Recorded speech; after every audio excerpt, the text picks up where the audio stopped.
제가 교회에 첫 발을 들인 것은 초등학교 4학년 때입니다. 교회가 저희 집 바로 곁에 있었습니다. 그런데 한 친구가 저를 여름 성경학교 때 맛있는 거 준다고 꼬시고 갔습니다. 그래서 발길을 들여놓게 되었습니다.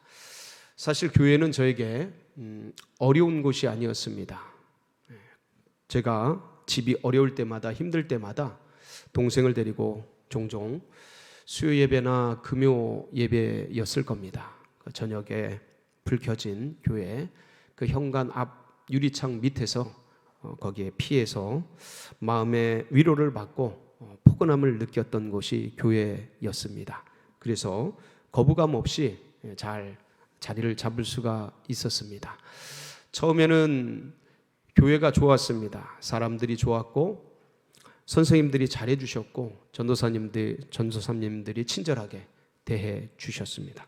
제가 처음부터 영적인 것을 알거나 그렇지는 않았습니다. 그냥 사람들이 좋고 교회의 문화가 좋았을 뿐입니다. 그러다가 고등학교 때 주일 아침 새벽 기도를 마치고 몇몇이 같이 모여서 기도하는 중에 예수님을 극적으로 만나게 되었습니다. 그동안 초등학교 4학년 때부터 고등학교 때까지 수많은 수련회와 말씀들, 강사님들을 통해서 많은 얘기를 들었겠지요.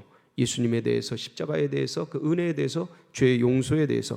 그런데 그날 고등학교 때 기도하는 그때에 비로소 영적으로 주님을 알게 되었습니다. 만나게 되었습니다.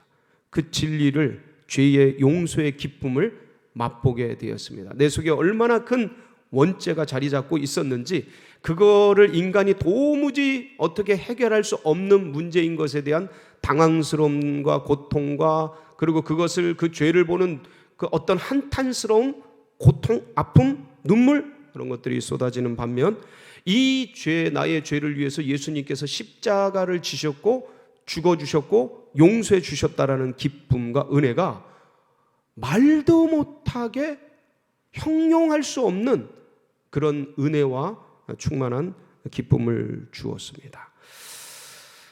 그럼에도 불구하고, 그런 은혜를 체험했음에도 불구하고 왜 주님이 성육신 하셔야 했는지, 그리고 주님이 죽으심이 왜 십자가여야만 하는지에 대해서는 영적으로 지식이 없었습니다. 깨닫지를 못했습니다. 그런데도 불구하고 이 성육신의 신비, 십자가의 비밀을 알지 못함에도 불구하고 신앙생활은 깊어졌습니다. 훈련도 열심히 받았고 열심히 교회 봉사도 했고 얼마나 즐겁고 행복했는지 모릅니다.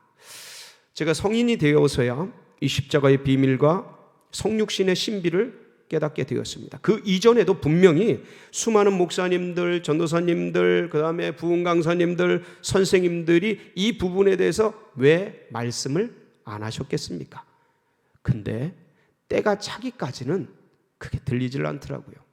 깨달아지지 않더라고요.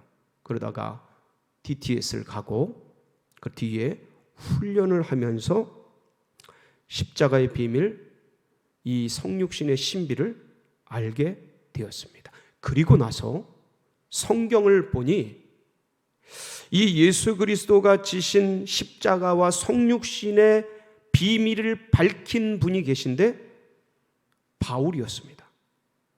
바울은 이 분야의 대가입니다. 예수님의 12제자가 있고 수많은 제자들이 있는데 유독 바울이 이렇게 주님의 십자가의 비밀과 성육신의 신비를 깨닫고서 그것을 성경에 기록하여 남긴 이유가 무엇일까를 생각해 보았습니다. 다른 제자들은 예수님이 살아계실 때, 육체적으로 살아계실 때 만났습니다. 그리고 불러주셨습니다. 같이 동거동락했습니다. 먹고 같이 살았습니다. 그리고 십자가에 돌아가시는 걸 다 보았습니다. 부활의 영광도 다 보았습니다. 그러니까 말할 필요가 없는 거예요. 다 경험했으니까, 다 보았으니까. 근데 바울은 우리가 아다시피 예수님을 박해하고 예수님을 나사렛 이단의 괴수로 여기지 않았습니까? 그리고 그 믿는 자들을 죽이려고 그걸 쫓아다니면서 스데반도 죽일 때 가편 투표를 하면서 그렇게 죽였고 수많은 사람들을 잡아 죽이려고 하면서 박해와 핍박을 했던 사람 아니겠습니까? 그러다가 극적으로 다메섹 도상에서 주님을 만난 겁니다. 그러니까 주님이 공생에 살 동안 만난 것이 아니라 그 이후에 예수님을 만나게 되니 다른 어떤 사도들보다 그 예수님에 대한 그 십자가의 은혜와 예수님이 성육신으로 오신 것에 대한 감격이 있던 겁니다. 그리고 그 신비를 이게 어떤 이유인지를 하나하나 기록을 하고 연구를 하고 그래서 서신서에 남겨서 우리에게까지 전달이 되게 하였습니다. 오늘 봉독한 고린도전서 1장 18절로 24절의 이 말씀에도 뭐가 나옵니까? 십자가의 도가 나옵니다. 십자가의 도가 멸망하는 자들에게는 미련한 것이요 구원을 얻는 우리들에게는 하나님의 능력이 됩니다. 예수 그리스도 십자가를 지신 이 예수 그리스도 유대인에게는 거리끼는 것이요 이방인들에게 헬라인들에게는 미련한 것이고 유대인들은 이 십자가로 예수님을 죽였기 때문에 이 거론하는 것 자체가 꺼림직한 겁니다. 그 말하는 것 자체가 부담스러운 겁니다. 헬라인들, 이방인들에게는 왜 구원을 하면 왕으로 오고 능력자로 오지 굳이 저 밑바닥에서 십자가를 지며 죽어가는가 이 미련한 너무 어리석은 방법으로 보여지는 겁니다. 그런데 놀랍게도 오직 부르심을 입은 자들 구원을 받는 우리들에게는 그리스도가 하나님의 능력이요 하나님의 지혜인 것입니다. 바울은 이것을 선포하셨습니다. 여러분 예수님께서는 인간의 3대 문제, 인생의 문제, 죄의 문제, 죽음의 문제, 이 고통의 문제를 해결하시기 위해서 이 땅에 오셨습니다. 그리고 이 문제의 근원되고 내막이 되고 기원이 되고 이 원인이 되는 원수마귀 사단의 괴계를 멸하시기 위해서 십자가를 지셨습니다. 그걸 승리하셨습니다. 자, 그런데 여러분에게 묻겠습니다.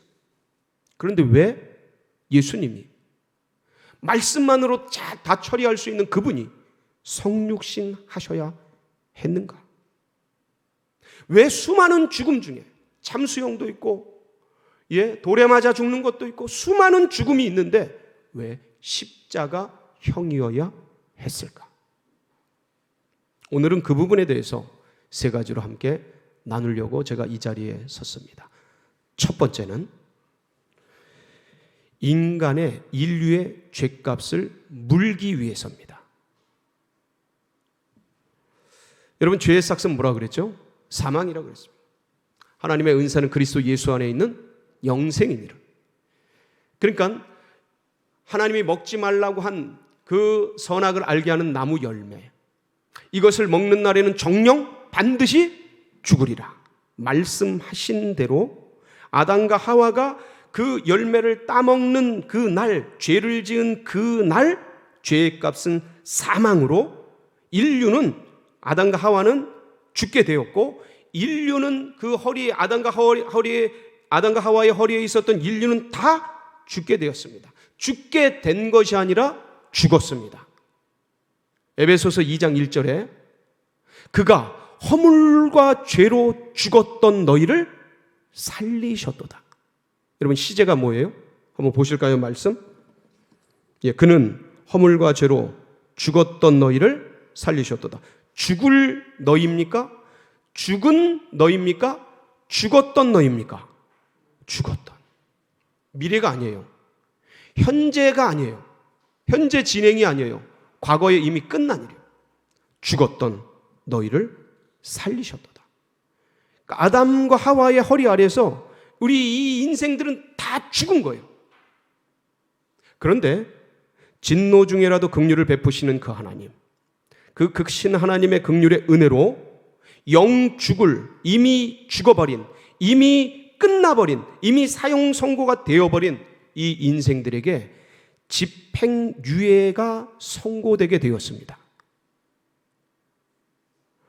그 집행유예의 담보는 뭐였냐면 하나님의 목숨이었어요. 하나님의 목숨을 담보로 하고 인생들의 이 사형 선고의 집행을 유예했던 겁니다.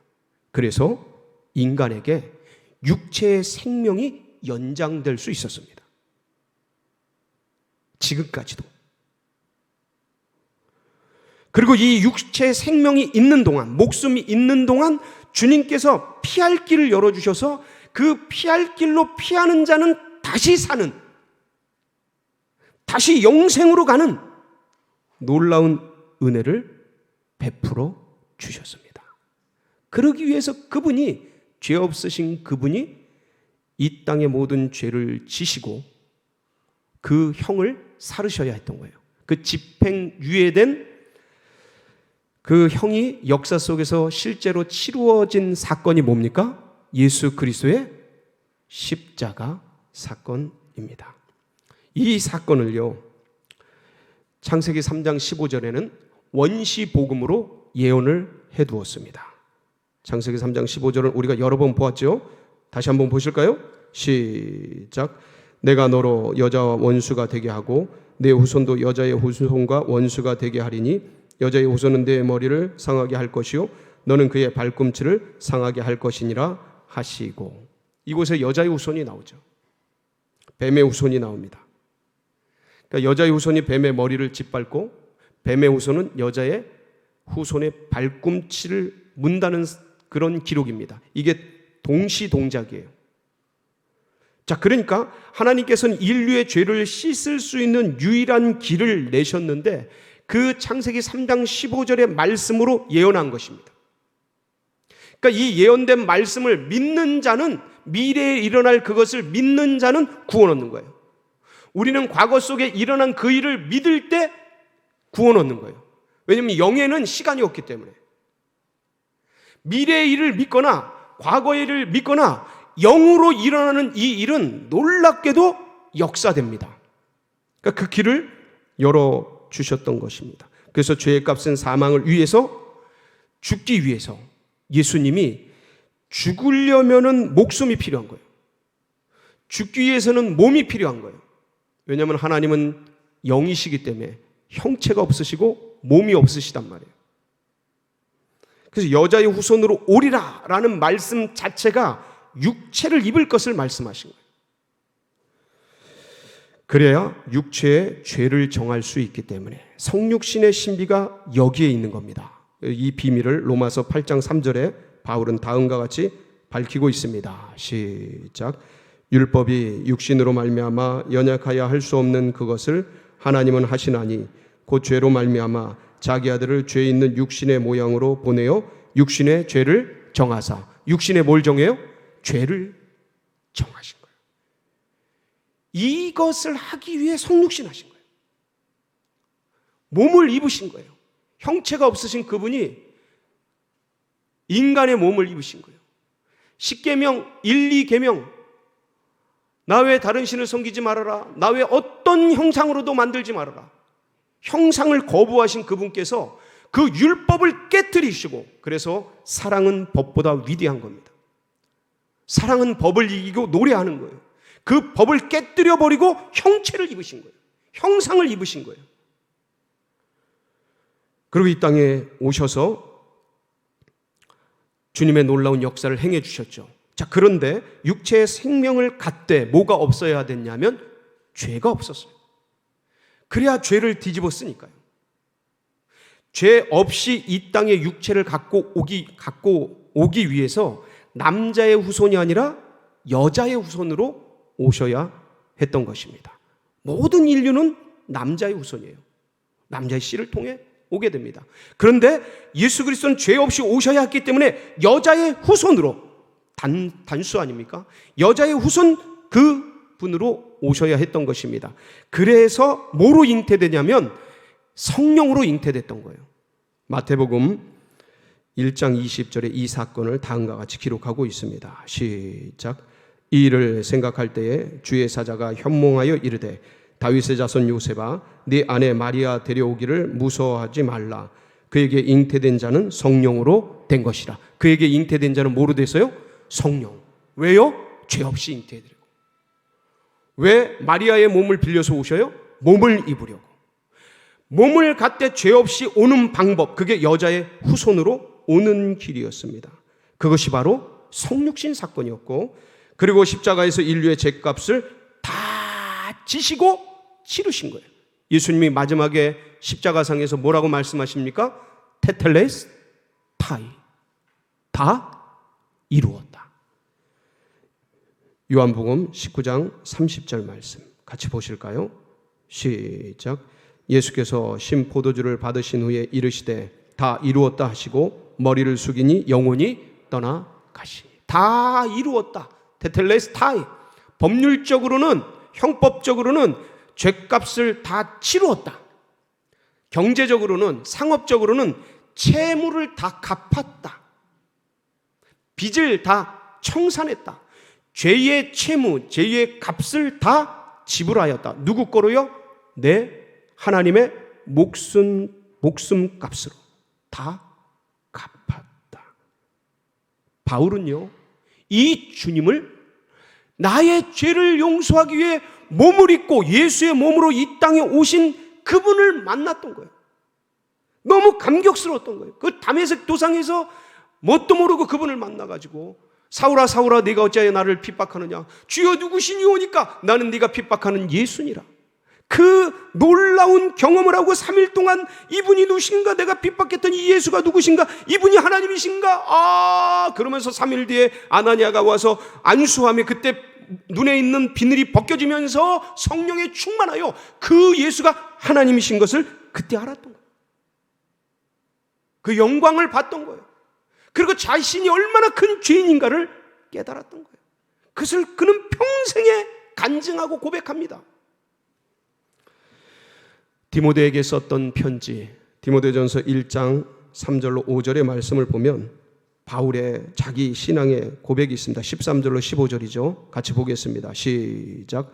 내가 전에는 비방자요 박해자요 폭행자였으나 도리어 긍휼을 입은 것은 내가 믿지 아니할 때 알지 못하고 행하였음이라. 우리 주의 은혜가 그리스도 예수 안에 있는 믿음과 사랑과 함께 넘치도록 풍성하였도다. 미쁘다. 모든 사람이 받을 만한 이 말이요 그리스도 예수께서 죄인을 구원하시려고 세상에 임하셨다 하였도다. 죄인 중에 내가 괴순이라. 이걸 알았던 거예요. 이 비밀을 알았던 겁니다. 그래서 이 땅에 오신 거죠. 그래서 십자가를 지신 겁니다. 자, 그런데 그러면 두 번째, 왜 십자가여야만 하는가요? 제가 초두에도 말씀을 드렸어요. 죽는 방법은 수없이 많습니다.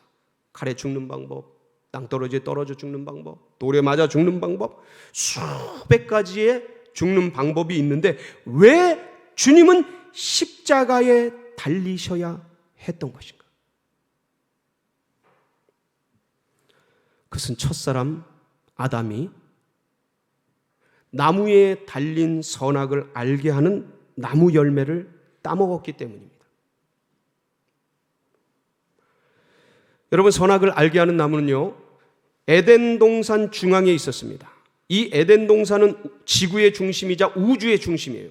그 에덴 동산 가운데서도 그 중앙에 선악을 알게 하는 나무가 있었습니다.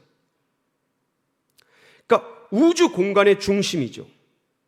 놀랍게도 십자가가 어디에 새겨지냐면 그 나무 십자가가 AD와 BC의 중심, 인류 역사의 시간의 중심에 이 나무 십자가가 서게 됩니다. AD와 BC를 나누게 되죠. 그러니까 시간의 중심, 공간의 중심, 이 가운데에 선악을 알게 하는 나무와 나무 십자가가 서 있는 것입니다. 첫사람 아담은 그 나무 실과를 따먹음으로 범죄했습니다. 둘째 아담 되시는 예수 그리스도는 그 나무 십자가의 달림으로 자기를 먹는 자, 자기의 피를 먹고 마시는 자는 의롭게 되고 죄가 용서되는 은혜의 놀라운 역사를 베풀어 주셨습니다. 그래서 주님께서 마태복음 16장에 본인이 십자가를 질 것에 대해 처음으로 말씀하신 게 마태복음 16장인데 그 이전 초기에 이런 말씀을 하십니다. 요한복음 3장 14절로 15절입니다. 같이 한번 봉독해 보겠습니다. 시작. 모세가 광야에서 뱀을 든 것 같이 인자도 들려야 하리니 이는 그를 믿는 자마다 영생을 얻게 하려 하심이라. 인자도 들려야 하리니. 그러니까 주님은 처음부터 십자가를 생각한 거예요. 태초부터 십자가를 생각한 거예요. 들릴 것에 대해서 알고 계셨던 거예요. 왜? 첫사람 아담이 선악을 알게 하는 나무 열매를 따먹고 죄를 지었기에 둘째 아담 예수께서 나무에 달려 나를 먹고 마시고 먹는 자는 살아나도록 놀라운 섭리의 역사를 베풀어 주셨던 겁니다. 그래서 그것이 나무에 달려있는 놀라운 은혜, 그게 누구셔요? 예수 그리스도입니다. 하나님의 죽음으로 인간의 죄를 씻는 나무의 형벌, 그것이 십자가입니다. 십자가, 왜 십자가였을까? 이 십자가는 인간이 발명한 가장 혹독한 사용 방법 중에 하나입니다. 가장 혹독하게 죽으시려고 했던 거예요. 가장 고통스럽게 죽으시려고 했던 거예요. 그래야만 했던 거예요. 인류의 죄악이 너무나 엄청났기에 가장 고통스럽게. 그리고 열매를 따먹은 첫 아담을 대신해서 자신을 먹고 마심으로 살아날 수 있는 길을 열기 위해서, 누구든지 그를 믿고 그를 의지하는 자들은 용서받고 구원을 얻는 생명나무가 되어주셨던 것입니다. 은혜의 나무가 되어주셨던 것입니다. 긍휼의 나무가 되어주셨던 것입니다. 마지막으로 왜 십자가냐? 그래서 원수마귀 사단이 알지 못하기 위해서 십자가로 오신 겁니다. 십자가를 지신 겁니다. 여러분, 제가 좀 아까 언급드렸습니다. 창세기 15절에 마귀 사탄 여자의 후손이 온다고. 근데 그 말씀을 아담과 하와만 들은 것이 아니라 뱀도 듣습니다. 뱀도 저주를 받거든요. 이 얘기를 다 듣습니다. 뱀은 알고 있었던 거예요. 사탄은 알고 있었던 거예요. 여자의 후손이 오면 자신의 세계가 끝장난다라는 것을 알고 있었던 거예요. 그래서 어떻게 하든지 여자의 후손이 오는 것을 막으려고 했고, 그 여자의 후손이 오는 것을 가장 두려워했던 겁니다. 이 일을 막기 위해서 사람들을 처음부터 죽인 거예요. 마귀는 처음부터 살인한 자예요. 그 방법은 거짓말. 그런 거짓의 아비니. 거짓을 말할 때마다 자기 것으로 말하는 그런 존재. 그런데 하나님께서는 이 사탄이 똑똑해서 다 아는 것 같은데, 놀랍게도 사탄이 알면서도 모르는 길을 만드셨습니다. 그게 뭡니까? 십자가입니다. 거꾸로 인생들은 아무것도 모르고 말해줘도 모르는데 어느 순간 모르면서도 아는 길, 그게 뭡니까? 십자가입니다. 바울을 보세요. 십자가를 모르고 죽이고 감옥에 보내고 없애려고 하다가 어느 순간 거기에 눈을 뜬 겁니다. 제가 처음에 간증을 잠깐 나눴습니다. 아무것도 모른 채 교회를 다녔습니다. 1, 2년도 아니고. 그런데 모르고 다니는데 알게 되는 이 길이 뭡니까? 십자가입니다. 그러니까 이 십자가는요, 똑똑하고 세상 지식을 알고 뭐 박사고 논리 있고 그래서 아는 길이 아니에요. 그나 아무리 알고 있는 것 같아도 그건 모르는 길 가는 거예요. 그리고 이 십자가는 분명히 잡아서 죽였는데 자기가 죽는 길이 십자가입니다. 원수마귀 사단은요, 예수님을 잡아 죽였습니다. 근데 그게 자기의 머리를 찍는 일, 자기를 죽이는 일인지 지금도 모르고 있어요. 지금도 모릅니다. 얘기해줘도 이거 아는 것 같은데 몰라요. 이게 십자가입니다. 신비해요. 여러분, 그러고 분명히 죽자고 달려들었는데 나도 살고 너도 살리는 길이 뭡니까? 십자가입니다. 주님 죽자고 올라가셨는데 살아나시고 많은 사람들을 살리는, 우리 선교사님들, 우리 목사님들 부흥 강사님들, 개척자들 그 젊음을 바치고 인생을 바쳐서 죽자고 덤벼들었는데 수많은 사람들이 살아난 신비의 그 길, 분명히 갈 때는 좁았는데 돌아보니 넓어지는 길, 그게 뭐예요? 십자가예요. 지고 가는 게 힘들고 버겁고 어렵고 괴로운데 지나놓고 돌아보니 제일 행복했고 제일 기뻤고 제일 은혜로웠던 그 길, 그게 뭡니까? 십자가입니다.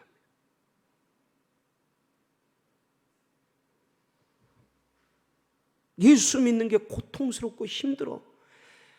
주야 주여 부르며 기도하며 인생의 문제들이 너무 고달파 말씀 붙들고 이기며 그 어둠 속 터널 같은 고뇌의 시간들, 굉장히 괴로운 시간들인데 뒤를 돌아서 보면 주님밖에 찾을 수 없어서 주님 붙들었던 그 시간, 다른 것으로 해결할 수 없어서 말씀 붙들고 버티던 그 시간, 주님의 교회 위해서 시간, 재정, 인생, 젊음 들이면서 바쳤던 그 시간, 복음에 미쳐가지고 말씀을 전하고 간증을 전하고 복음을 전하며 전도했던 그 시간, 돌아보니까 제일 힘들었댔는데 제일 행복한 그 시간, 그게 뭐예요? 여러분, 그게 십자가입니다. 사랑하는 성도 여러분, 오늘의 인생길에도 수많은 고달픈 일들이 밀려옵니다. 공고한 일들이 밀려옵니다. 인생은 고라고 말씀드렸습니다. 처음부터 그 멈추지 않는 파도와 같이 밀려오는 수많은 인생 문제들이 우리 앞에, 우리 삶에 수없이 밀려옵니다. 가만히 있어도 이 존재의 무게, 다가오고 있는 죽음의 문제, 수많은 인생의 무게가 우리를 짓누릅니다. 어렵습니다. 자녀의 문제, 재정의 문제, 미래의 문제, 정신의 문제, 우울해서 답답한 이 인생의 수많은 문제들이 밀려옵니다. 그때 뭘 붙들어야 합니까? 십자가를 붙드세요. 거기서 바뀝니다. 거기서 변화돼요. 놀라운 새 힘을 주십니다. 사람이 떡으로 사는 게 아니에요. 돈으로 사는 게 아니에요. 힘으로 사는 게 아닙니다. 십자가의 은혜로 사는 겁니다. 여러분, 이 십자가를 오늘도 굳게 붙들고 믿음의 주여 온전케 하시는 그 주님을 바라보면서 사순절 이 한 주간도 승리하는 은혜가 있으시길 축복합니다. 같이 기도하시겠습니다.